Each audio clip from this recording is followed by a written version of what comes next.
prezadas, prezados, retomando as nossas aulas de sociologia jurídica, vou falar, né, nessa série de pequenas aulas sobre a sociologia jurídica no paradigma do Estado democrático de direito. Por uma questão de coerência e de consistência mínima, considero importante fazer uma breve consideração sobre o perfil da sociologia jurídica nos paradigmas do Estado liberal de direito e do Estado social de direito, para finalmente poder explorar, as condições de possibilidade, o perfil da sociologia jurídica nas sociedades contemporâneas, o que condiz com esse conceito de paradigma do Estado democrático de direito. Então, nesse contexto, nessa primeira aulinha introdutória sobre essa unidade, ou introdutória a este módulo, vou dar uma visão panorâmica de cada um desses paradigmas, mostrando o perfil, o perfil e a função da sociologia jurídica nesses diferentes contextos históricos ou nesses diferentes paradigmas político-jurídicos.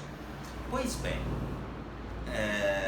como venho matizando desde nossos primeiros encontros, a sociologia jurídica ela é contemporânea à própria emergência da sociologia, no sentido mais amplo, da sociologia geral. A sociologia jurídica, especificamente, se caracteriza como uma reflexão, como uma análise da repercussão concreta do direito em nos mais variados arranjos sociais. A questão de fundo no âmbito da sociologia jurídica sempre foi a testagem da efetividade das normas jurídicas formalmente válidas. E como eu estava dizendo, a sociologia jurídica é contemporânea à sociologia geral, porque desde o momento em que a gente lembra das contribuições de pensadores como Auguste Comte, e aí no evoluir do século XIX, passando por Marx, já em fins do XIX, pensando em Durkheim, na virada do XIX para o XX, também em Weber, ou seja, sempre quando falamos dos clássicos do pensamento sociológico, a reflexão da sociologia jurídica já está embutida ali. Todos esses pensadores, de uma forma mais clara, muito mais visível, quando a gente pensa em Durkheim, quando a gente pensa em Weber, quando a gente pensa em Marx, essa reflexão tipicamente sociológica aplicada ao direito já se faz muito presente.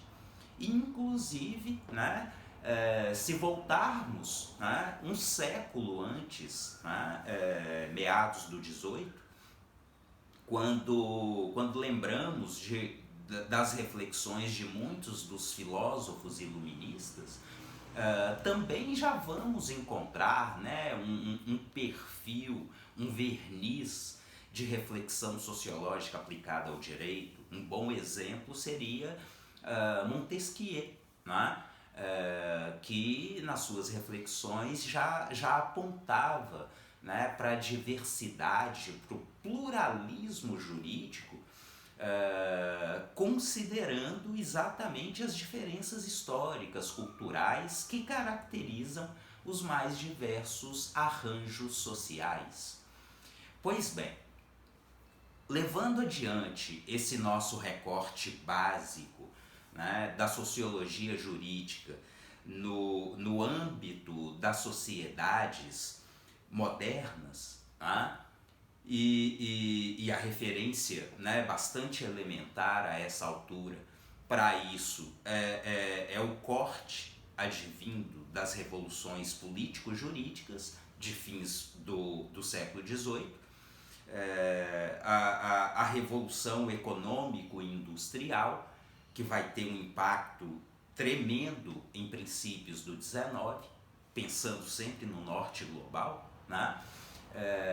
Então, considerando esse recorte da virada do século XVIII para o século XIX, convém lembrar, né, que é aí que vamos apontar a emergência do paradigma político-jurídico do Estado liberal de direito.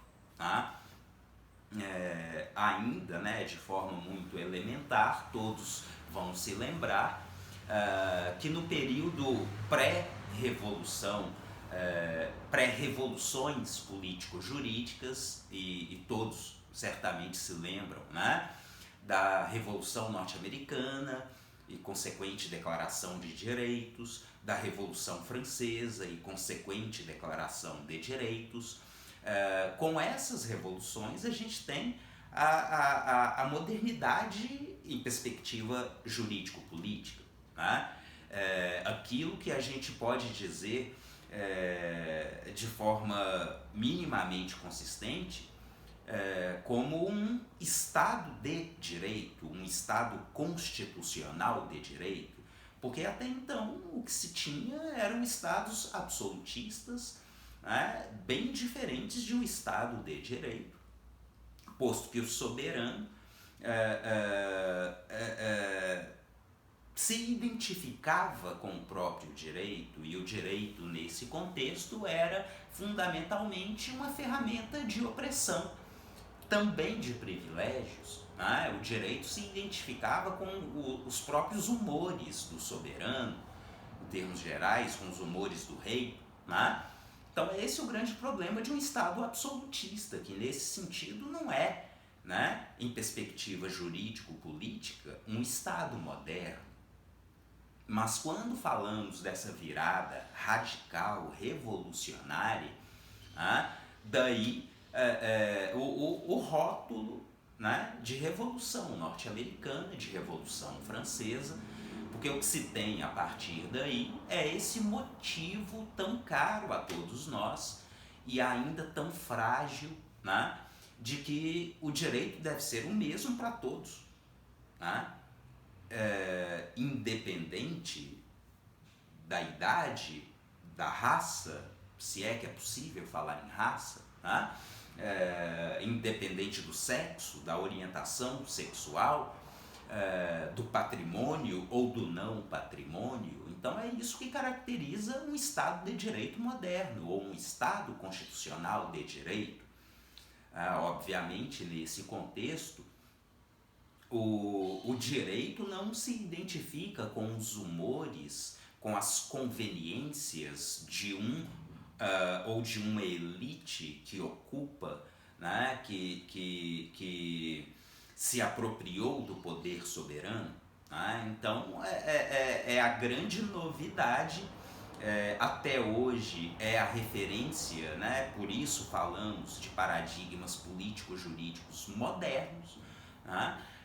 E especificamente em relação a esse primeiro momento, que a gente pode situar historicamente em princípios do século XIX, na virada do século XVIII para o século XIX, tem-se esse horizonte um tanto traumático dos estados nacionais absolutistas.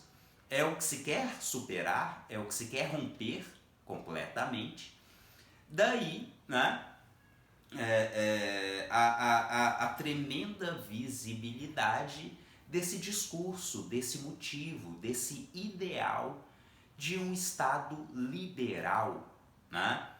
Daí, inclusive, o porquê de falarmos de um paradigma, enquanto um referencial, enquanto um standard, né? Quer dizer, um pano de fundo amplamente compartilhado, que implica num amplo consenso, né? e especificamente em relação ao Estado liberal de direito, esse amplo consenso, esse lugar comum, essa visão de mundo amplamente partilhada ou compartilhada, repercute em torno da autonomia do sujeito, da liberdade individual, né? Então todo o impacto da filosofia iluminista, do princípio da dignidade e da autonomia da vontade, que filosoficamente vão remontar a Kant, né? Apenas sintetizando de uma forma muito genérica e rápida, né? Porque afinal isso não chega a ser o nosso foco. Então, o pano de fundo, o lugar comum, o amplo consenso materializado no discurso do Estado liberal de direito, repercute, se materializa em um Estado de direito que tende a se fazer um Estado bastante retraído. Um Estado que, buscando ser coerente, né, com o ideário liberal, se organiza, se mobiliza de modo a não interferir na liberdade ou nas liberdades individuais, de modo a não comprometer a autonomia do indivíduo, né?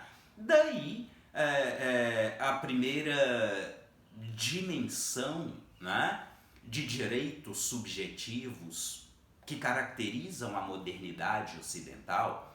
Estou falando especificamente de direitos civis, fundamentalmente de direitos civis, de liberdades públicas, né?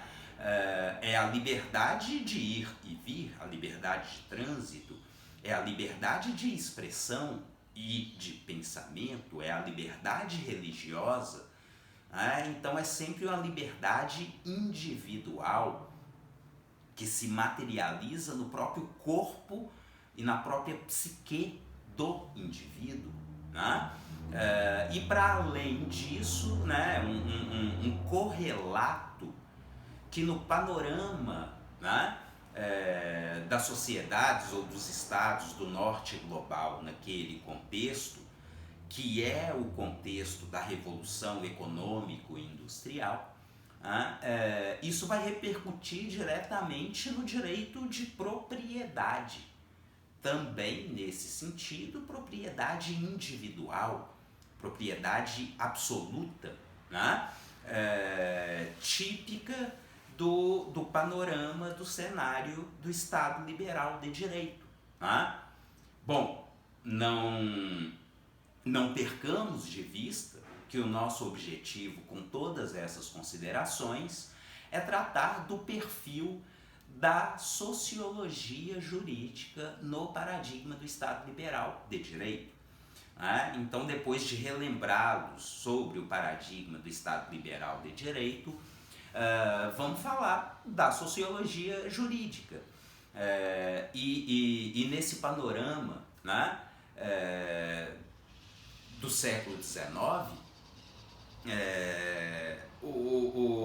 a sociologia jurídica ela acaba se tornando uma ferramenta de controle social, uma ferramenta que é apropriada, que é monopolizada pelo próprio Estado, né? Então eu quero mostrar com isso, né, e os apontamentos em relação à sociologia jurídica no Estado liberal de direito que eu faço são muito ligeiros, superficiais e breves, exatamente porque não é um perfil que me pareça razoavelmente interessante.